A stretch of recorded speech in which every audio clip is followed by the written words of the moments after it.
Syederalun, meski berada di zona merah, penyebaran COVID-19 lokasi wisata Brayan Aceh Besar pada Minggu 12 September 2021 tetap dipadati pengunjung.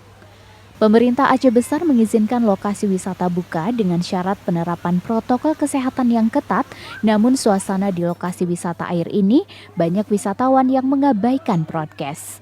Salah satu penjaga parkir di lokasi wisata tersebut mengatakan, lokasi wisata Brayan selalu ramai dikunjungi setiap hari libur, terutama pada akhir pekan.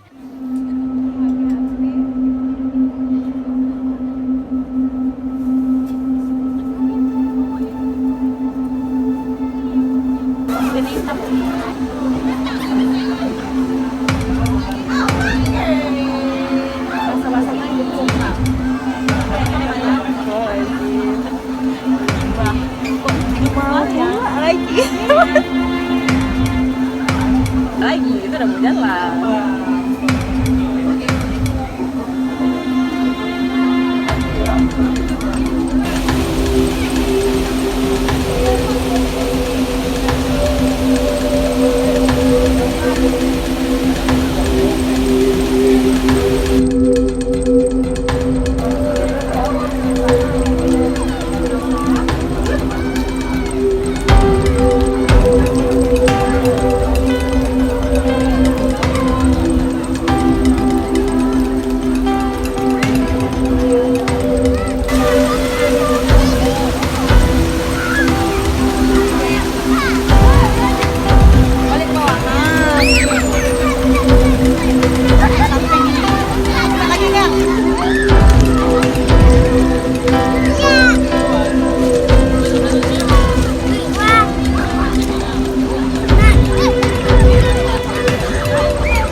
Dari Aceh Besar, Henry Serambi On TV.